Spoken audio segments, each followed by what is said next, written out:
তৃতীয় শ্রেণীর প্রিয় শিক্ষার্থী এজালদার স্যার ইউটিউব চ্যানেল থেকে তোমাদের সবাইকে স্বাগতম। আজকে তোমাদের জন্য আরেকটি নতুন ভিডিও নিয়ে এসেছি, গণিত সেরা প্রস্তুতি। আমি ইতিপূর্বে তোমাদের ইংরেজি বিষয়ের একটা মডেল প্রশ্ন দিয়েছি। আজ আমরা গণিত বিষয় মডেল প্রশ্ন নিয়ে আলোচনা করব। তৃতীয় শ্রেণী ক্লাস 3 প্রথম পর্যায়ক্রমিক মূল্যায়ন 20 মার্কের একটি স্কুলের প্রশ্ন, বিশ্লেষণ সহ সম্পূর্ণ সমাধান দেখাবো আমি এই ভিডিওতে। তোমাদের যদি বলি যে কোনো একটা ভালো মানের প্রশ্ন যদি তোমরা ভালো করে সলভ করো তাহলে কিন্তু তোমাদের মধ্যে অবশ্যই সেখান থেকে অনেক কিছু শেখার আসে। তা আমি চেষ্টা করব প্রতিটা প্রশ্নই যেন একবার ভালো মানের প্রশ্ন হয়। এটা একটা স্কুলের প্রশ্ন, আমি তাই বিশ্লেষণ সহ সম্পূর্ণ সমাধান দেখাবো। আর বিশ্লেষণের পূর্বে তোমাদের বলবো, এখনও যারা আমার চ্যানেলটিকে সাবস্ক্রাইব করোনি তারা এখনই চ্যানেলটিকে সাবস্ক্রাইব করে বেল আইকনটি প্রেস করে দাও এরকম আরও অনেক ভিডিও পাওয়ার জন্য। দেখতে পাচ্ছ প্রথম পর্যায়ক্রমিক মূল্যায়নের একটা প্রশ্ন আছে এখানে। প্রথম পর্যায়ক্রমিক মূল্যায়ন, পূর্ণমান 20, সময় থাকবে 40 মিনিট, তৃতীয় শ্রেণী, বিষয় গণিত। হ্যাঁ, তাহলে এখানে এক এক করে টোটাল 10টি প্রশ্ন আছে, আমি সমস্ত প্রশ্নের উত্তর তোমাদের দেখাবো। প্রথমে 1 নম্বরের প্রশ্ন একটু বড় করে দেখাচ্ছি। হ্যাঁ, 1 নম্বরের প্রশ্ন কি বলেছে? 1 নম্বরের প্রশ্ন বলেছে যে পদার্থ তিনটির মধ্যে, পদার্থ সংখ্যা তিনটির মধ্যে 3 অঙ্কের সংখ্যা কোনটি? এই যে 0, 1, 2 এটা 2 অঙ্কের, কারণ প্রথমে 0 থাকলে সেটা 3 অঙ্কের থাকে না। 1, 0, 2 এটাও 3 অঙ্কের, আবার এটা 1, 0 এটা 2 অঙ্কের। কাজে উত্তর হবে হলো উত্তর। রাহুলের রান 125, সংখ্যাটিতে 2 এর স্থানীয় মান 20। হ্যাঁ, তাহলে এই কারণ 2 এর পরে একটা 0, এই কারণে স্থানীয় মান হয় 20। 25, 30, 35 এবং 40-এর বিন্যাস পরের সংখ্যাটি কত হবে? 25-এর পরে 30 5 করে বেড়েছে, 30-এর পরে 35 5, 35-এর পরে 40, তাই 40-এর পরে 5 বাড়লে 45 হবে, অর্থাৎ উত্তর হবে 45। ই নম্বর, পদার্থ সংখ্যার কার্ডগুলি দিয়ে গঠিত সংখ্যাটি হলো, গঠিত সংখ্যাটি কি? 100, 100, 100, 200, 200 আর 100, 300। আর 10, 20, 30, 40, 340 আর 2 42, অর্থাৎ 342 হবে উত্তর। এরপর আমরা 2 নম্বরের প্রশ্ন যাব। 2 নম্বরের প্রশ্ন বলছে নিচের প্রশ্নগুলোর সঠিক উত্তর। 637 সংখ্যাটিতে 6 এর স্থানীয় মান কত? 6 এর স্থানীয় মান হচ্ছে 600। অর্থাৎ 1 নম্বরের উত্তর কটা হচ্ছে 600, কারণ 6 এর পরে দুটো ডিজিট, দুটো শূন্য।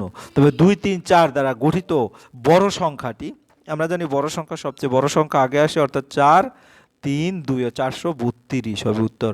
ফাঁকা ঘরে সঠিক সংখ্যা বসাও। 737, 737-এর ছোট একটা সংখ্যা দিলেই হবে 736, তাহলে 737 গ্রেটার দ্যান 736। এরপরে 556 থেকে 15 কমলে কত থাকে? বিয়োগ করে দেখিয়েছি, 541 থাকে। হ্যাঁ, এরপর বাহুর সংখ্যা, এখানে কয়টি বাহু আমরা যদি গুনি? 1, 2, 3, 4, 5, 6টি বাহু, তাহলে বাহুর সংখ্যা 6টি। 2 নম্বর প্রশ্ন হয়ে গেল। এরপর 3 নম্বর প্রশ্ন, শূন্য স্থান পূর্ণ করো। 327-কে 300 যোগ 20 যোগ এখানে কত হবে? 7 হবে। আর 431-কে 431-কে 400 যোগ 30 যোগ 1। এরপরে আমরা 300 আর 400 একসাথে যোগ করে নিলাম, তারপরে তাহলে কি 20 আর এই যে 30 একসাথে যোগ করে এই ঘরে আসবে, তারপরে 7 যোগ 8, অর্থাৎ এই 7 আর এই 1 যোগ, এভাবে এই ঘরে থাকলো। তাই এই 300 আর 400 যোগ করলে 700 হলো, আর 20, 30 যোগ করলে 50 হলো, আর 7 আর 1 যোগ করলে 8 হলো, অর্থাৎ 758। এরপর আমরা 4 নম্বরের প্রশ্ন দেখব। দুটি সমস্যা তৈরি করো, 5-এর সাথে 3 যেখানে যোগ করতে হবে। তাই সুমনের কাছে 5টি আম ছিল, তার বন্ধু তাকে আরও 3টি আম দিল। সুমনের কাছে এখন মোট কতটি আম হলো? সমাধান 5 যোগ 3 সমান 8। এভাবে সমস্যা তৈরি করবে। পরের সমস্যা, একটি ঝুড়িতে 4টি করে কমলা আছে, এমন দুটি ঝুড়িতে মোট কমলার সংখ্যা 4 গুণ 2 8টি। ওকে, এরপর আমরা বিয়োগ দেখব। বিয়োগটা যদি ভালো করে দেখো, এখানে 9 থেকে 1 গেলে 8 থাকে। তারপরে 1 যাবে না, এখান থেকে 1 আনলে 11 হবে, অর্থাৎ এখান থেকে আমরা 1 আনলাম, এখানে 5 আছে। তো 11 থেকে 7 গেলে 4 থেকে, অর্থাৎ 48 হবে উত্তর। এরপরে 6 নম্বর, স্থানীয় মানে সাজিয়ে বিয়োগ করো। স্থানীয় মানে সাজিয়ে মানে শতক, দশক, একক। তাহলে এখানে 645 মানে 6, 4, 5, শতকের ঘরে 6, দশকের ঘরে 4, এককের ঘরে 2। আবার 50, তোমার 105 যদি দেখি, তাহলে শতকের ঘরে 1, দশকের ঘরে 0, এককের ঘরে 5। বিয়োগ করলাম 12, এখান থেকে 1 করবে না, আমরা এখান থেকে 12 লিখবো, আর এখানে 4 না, এখানে 3 আছে, ধার নিয়ে আসবো। 12 থেকে 5 গেলে 7 থাকে, তারপরে 3 থেকে 0 গেলে 3 থাকে, আর 6 থেকে 1 গেলে 5 থাকে, অর্থাৎ 537। এরপরে স্থানীয় মানে যোগ করো। যোগ মানে প্রথমে স্থানীয় মানে সাজাই, শতক, দশক, একক। তাহলে 6, 4, 5, অর্থাৎ এটাকে 6, 4, 6 হচ্ছে শতকের ঘরে, 4 হচ্ছে, এরকম করে। তারপরে 50, শতকের ঘরে 0 হবে, 5 0, তারপরে 9, 0 0 9 যোগ করলে 9 5 14, 4 হাতে থাকলো 1 4 5 আর 4 9 আর 1 10 6 আর 1 7 অর্থাৎ 704। তাহলে তিনটে যোগ করলে হবে 704। এরপর আমরা পরের প্রশ্নে যাব।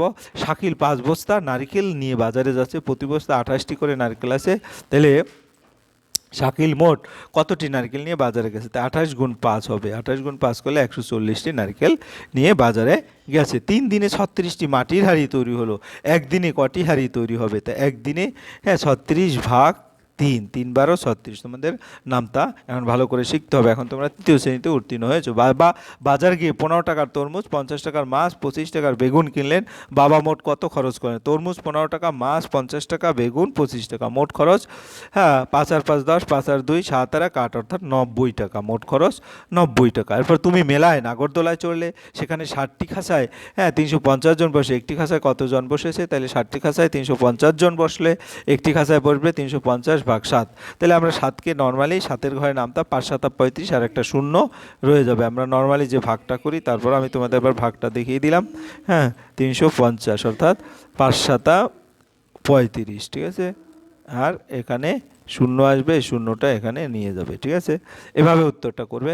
এরপরে বিন্যাস দেখে পরের চিত্রটা আঁকো। তোমরা কিন্তু ভালো করে দেখো, এই চিহ্নটা এই জায়গায় আছে, ঠিক আছে।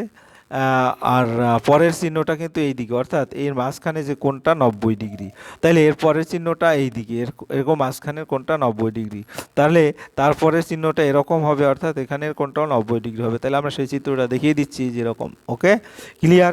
এরপর এখানে 3টি আছে, এখানে 6টি, অর্থাৎ 3-এর গুণ হয়ে যাচ্ছে 6, এখানে 9টি, তাহলে পরেরটায় কতটি হবে? 12টি হবে।